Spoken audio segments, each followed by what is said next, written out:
大家好，今日呢，我喺理工大學本部 CD 座及 D 座地下嘅花園里 U Garden 餐廳去食豬扒脆皮腸肉醬飯，額外叫多一碗中湯，價錢呢係47蚊。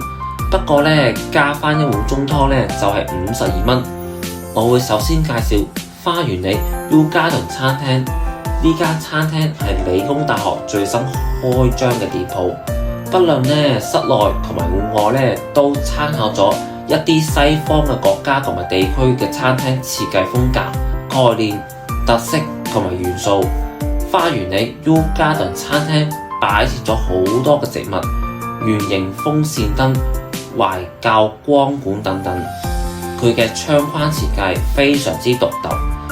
咁最頂嘅部分係圓角，而下半部近4/5係長方形設計，所以窗框具有多邊形嘅圖案，彷彿西方嘅建築嘅風格。另外餐廳採用木紋同埋暖色嘅色調，營造舒適嘅氣氛。所有人都要留意呢個餐廳分為學生同埋職員兩個用膳區域，而且開放時間並不一致㗎。